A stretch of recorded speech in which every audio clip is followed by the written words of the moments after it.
mean, obviously, your blog became, an international sensation, so to speak. I was at the game in San Francisco on Monday, and as we were sitting there, people are talking about it, and people are just having a great time with it during the course of the game. Fantastic. I guess who decided? Was it your idea? Whose idea was it to have this live blog? I almost had to talk the Guardian Australia into doing it. I've done it a little bit with rugby league over here, a bit with cricket, a lot of play-by-play stuff, and it's really good fun.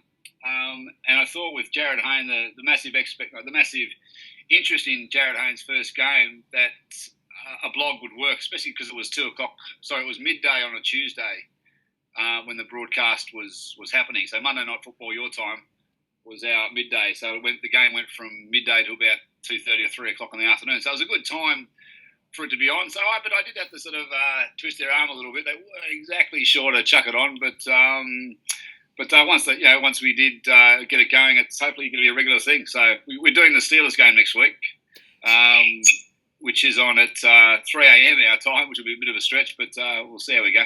Yeah, I was gonna say that's gonna be a slightly early game. I actually used to live in I lived in Saudi Arabia briefly and used to watch football games at 1 or 2 in the morning.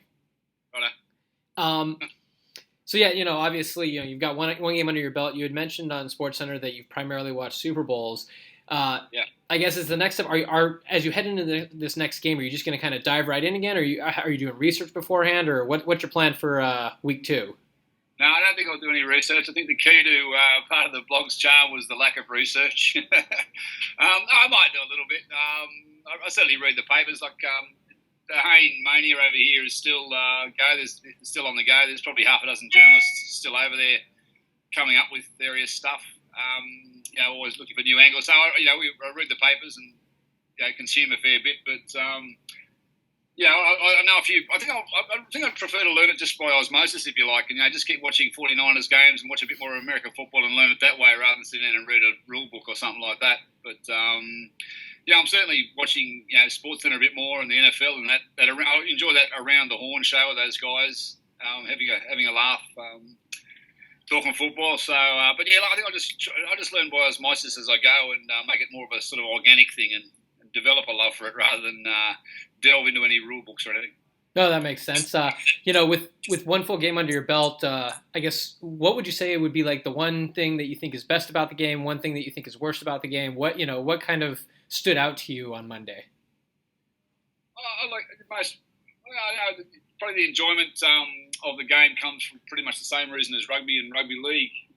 It's fast guys being physical and some great skill, footwork, great hands, and big guys getting in the road and belting into each other. So there's that dynamic element of the game, and that's exciting. The worst bit, it does take rather a long time, for an hour worth of play. Can stretch out for 2.5, 3 hours, and probably, I reckon there's 53 guys on a roster and 47 suit up for a day, or is it 40? I think it's 46 or 47. And so it's 2 sets of 11 on. So there's 4 sets of 11 guys. I think that's right, is it? So offense, defense, special teams, and another special team or something. So I reckon I could knock about half the players off the roster and have about a 25-man squad and make the quarterback kick. I don't like those punters. I think a specialised guy who just walks on and kicks it, what's doing. And a bloke who kicks it between the goal, one job only. As fabulous as Phil Dawson is. That's only minor quibbles, the game is what it is and it's enjoyable and, I think I'll be probably like most Australians.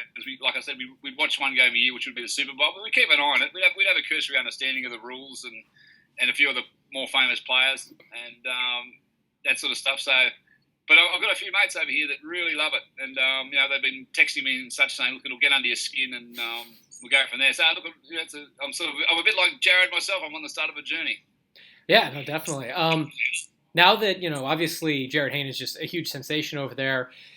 Is this something where you think the NFL could expand in terms of general popularity, or do you think this will focus primarily on the fact that Jared Hayne is the guy involved?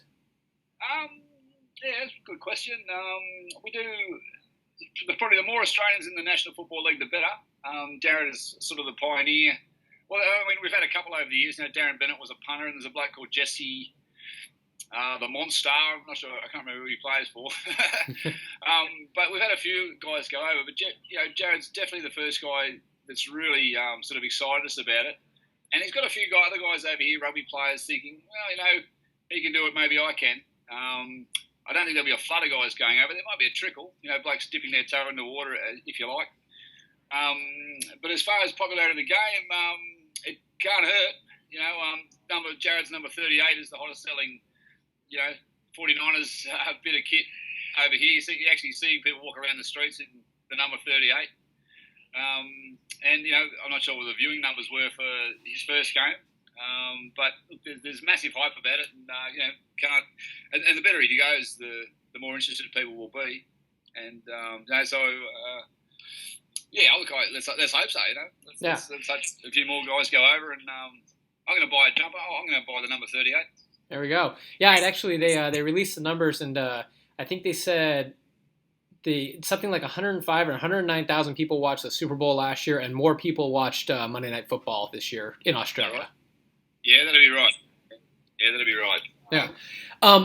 I guess one other thing real quick is Reggie Bush, obviously he hurt his calf, and that led to Jared getting more work on Monday. Bush did not practice yesterday. It doesn't look like he's going to practice today, which means obviously more opportunities. The 49ers have another running back, Mike Davis, who will be active. He was not part of the 46 active players on Monday, but he would be this week if Bush couldn't play. But there was an interesting comment from Jared earlier today, I believe it was earlier today, talking about pass protection. That's for running backs in the NFL, you have to be able to protect your quarterback. Obviously, you want to run with the ball, but you're protecting your quarterback. He talked about how in a lot of, in his play in rugby league, part of his role involved reading body language and picking up players as they're coming along. And given that he didn't have blockers over there, is that something you think that it sounds like that translates well? A few of us think over here that his position as a player was fullback. So when he had the ball, he'd catch the big kick and a bit like the running back. And he was able to make space and beat guys and run the length of the field without blockers. So, and he's, like you said, with body language and such like that, he could read plays and he know where space is, and he can create space for himself with his footwork and his fend and what you guys call the stiff arm. But we think in American football, if he's got 3 or 4 guys running in front of him who are motivated to knock the would-be tacklers out of the way, then that's going to create space for Jared Hayne. And Jared Hayne's a master of exploiting space. He can create it for himself, but if he sees a gap, he's through it. So, I want to see, I hope they just keep going on punt return. I mean, it's great to see him doing the running back stuff and making yards, for his team. But I think as a punt returner, he could be really exciting, and he got everyone excited the other night when the other punt returner guy went 85 yards. I mean, it wasn't a touchdown after all that, but we saw, look, here comes the punt. There's Jared. Look, he's going. Oh no, it's not a different bloke. But but that's what we think over there. I mean, that's coming without a massive amount of knowledge about American football and the angles and the running lines and all that sort of stuff. But we keep thinking, had Jared Hayne in rugby league had 3 or 4 guys who were knocking tacklers out of the way, he would have been unstoppable. And he was almost unstoppable as it was. So, good times, mate. Yeah, no, it seems like everything's good. So I guess you're going to be at theguardian.com again on Sunday, correct?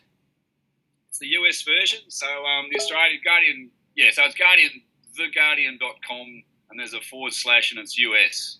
But I think it's probably, you guys will probably defer to it by default, if you like.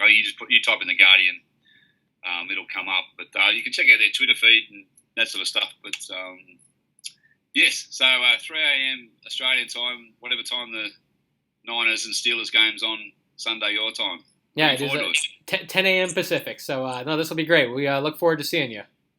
Okay, excellent. All right, have a good day. Go ahead, David. Cheers, mate. All right, cheers.